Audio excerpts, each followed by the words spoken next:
Hello and welcome to the history of Judaism, the history and story of the Jews told from a Jewish educated perspective. My name is Yossi Silverman.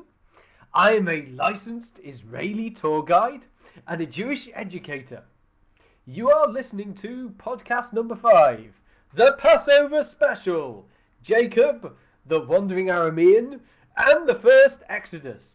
Last time we discussed Jacob or Yaakov's mother, Rivka, and her role in shaping the future of the Hebrews, how she came from Aram as an outsider and very much controlled the power play between her two sons.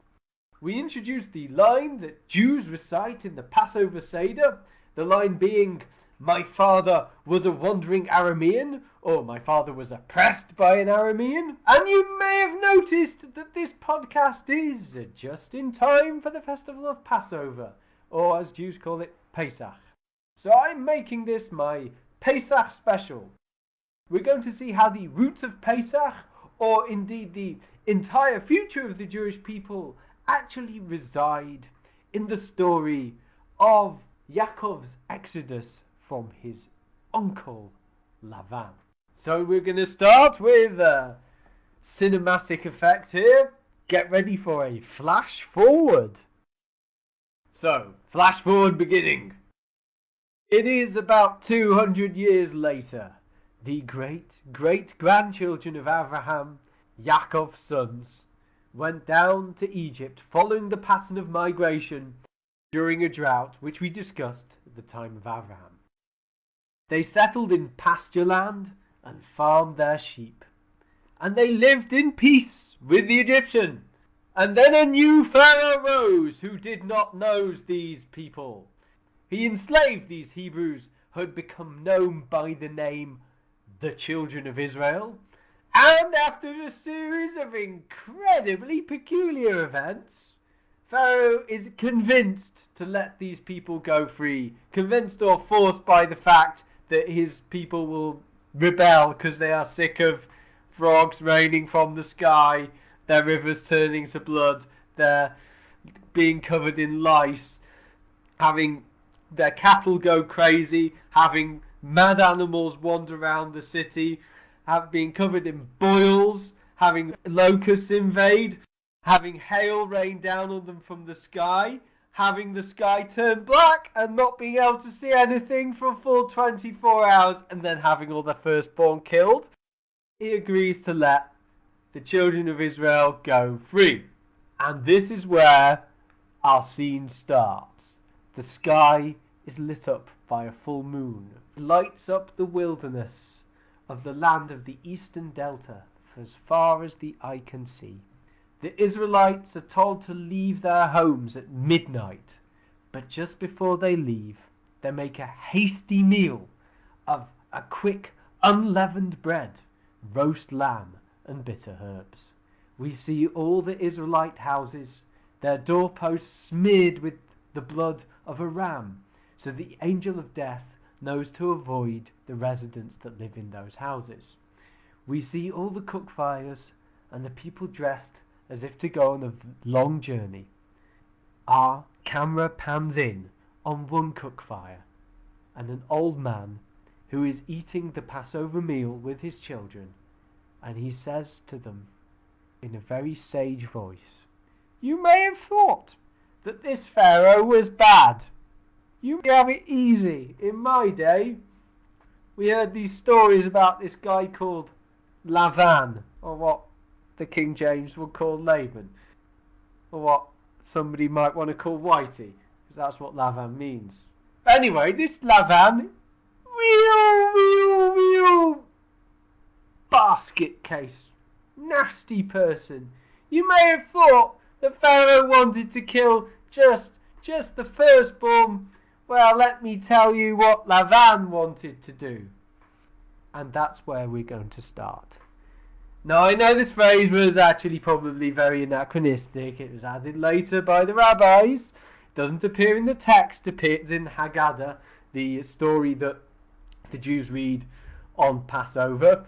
And that takes place on the first full moon of the first month of the Jewish year. And Jews repeat the phrase, this, what Pharaoh decided to do, was nothing compared to what Lavan wanted to do. And then we say that a wandering Aramean, meaning Lavan, oppressed my father. Also possibly means a wandering Aramean was my father. This podcast is going to explain that. Back to our timeline. Yitzchak is supposedly fooled into giving his blessing for Esav to Yaakov. Esav finds out and he cries a deep and bitter cry, and he threatens to kill Yaakov. Yitzchak and Rivka send away Yaakov. Off Yaakov flees to Aram Naharaim, also in search of a bride. Yet again he comes to a well. Yet again he meets one of the progeny of Nahor, his great-granddaughter, this time Rachel, or Rachel. And Yaakov displays really huge strength in moving a stone covering the well. Hang on a second. Yaakov's supposed to be a weedy, wimpy guy, and Esav's supposed to be the big, muscle-bound beast. Well, I have a theory that Yaakov and Esav are a great deal similar than people think. Yaakov has a lot of strength. The question is, how does he use it? So, Rachel goes running off to her father. Whitey! That's right, Lavan, the bad guy for this podcast. Lavan runs out and he hugs and he kisses Yaakov. Some commentators on the Torah suggest he was busy whilst he was hugging him, checking his pockets for money. Just like the servant of Abraham bought some money, maybe Yaakov did too. Yaakov stays for a month, and yet Lavan says, it's a shame that you should stay here and work for free. What's your wages? Okay, number one, who mentioned staying? Number two, who mentioned him working for you?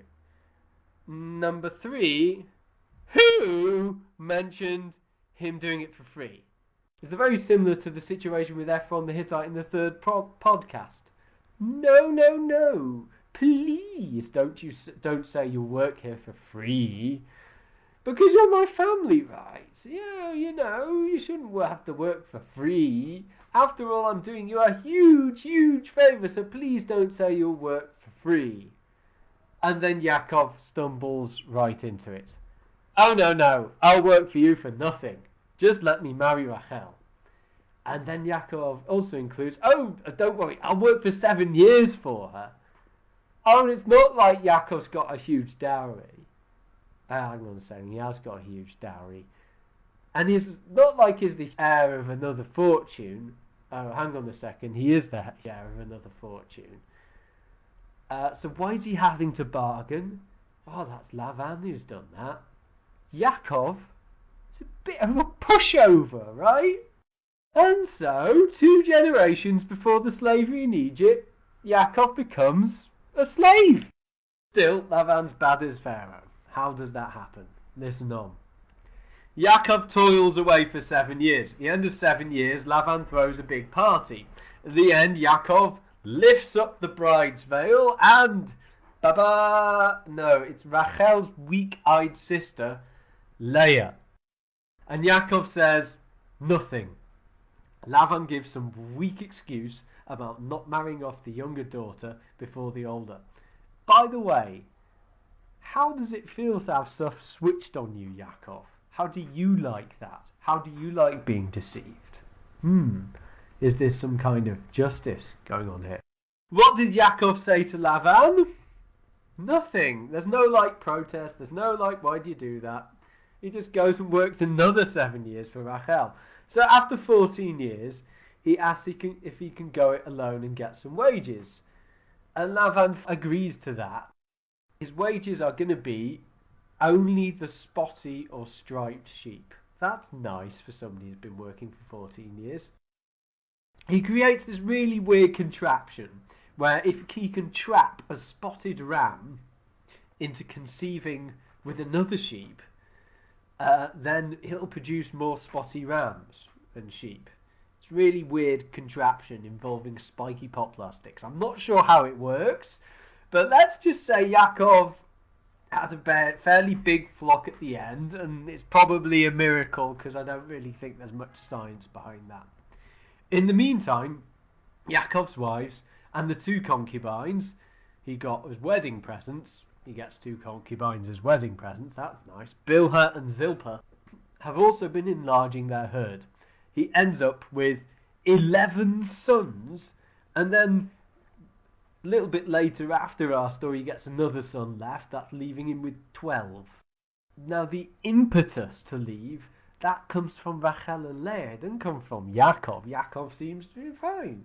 They say, let's get out of here. Dad's busy spending our inheritance, and he just wants to keep you as a slave for the rest of your life.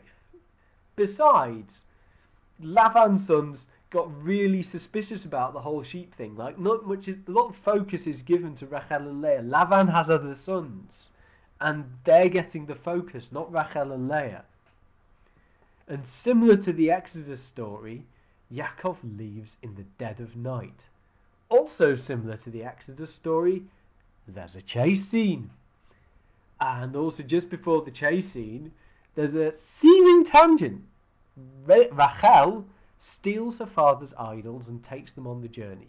So, we're going to start the chase scene. Lavan realizes a day later, Yaakov has scarpered. Oh goodness, where's Yaakov? So he races to catch up with him. It only takes him about a day. So there's an intervening night in the middle. He sets up camp, and we're given an insight into his intentions, and this is the important bit. God visits Lavan. That's a really big thing, just God visiting Lavan. It also says, the precise words are that, and God came to Lavan. And he said to him, be careful unless you speak to him good or bad. That's a garbled translation. What does it mean? Well, there's a parallel story in the book of Numbers, or the book of Bamidbar in Hebrew. A soothsayer called Bilam, or Balaam in King James, is sent to curse the Israelites. He uses actually the same phrase, and God came to Bilam. That's one of the only places that kind of phrase is used. Like literally God went and walked there. In the instance of Bilam, Bilam is trying to destroy the Israelites with words. This is very significant because all Lavan uses is words. Bilam is hired by a king to destroy, to wipe out Israel.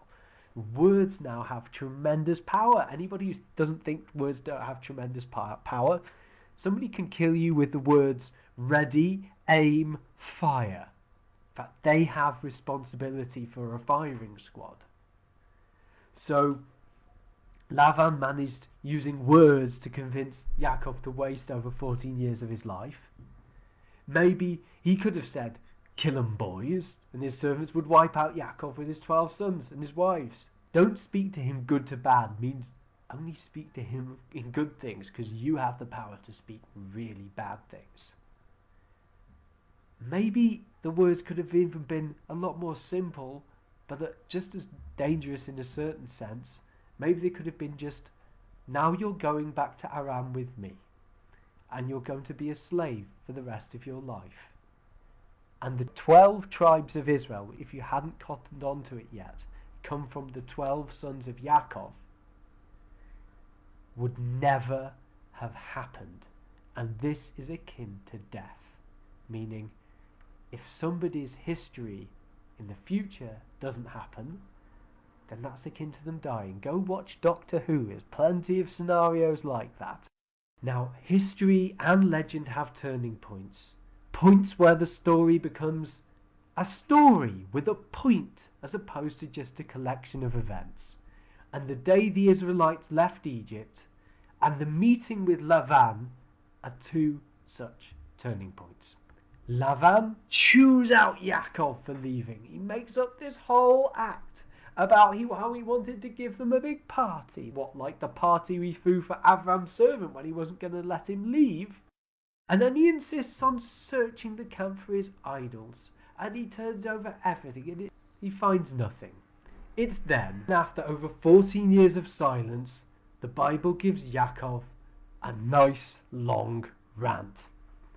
Have you quite finished? I've been working for you for 14 years.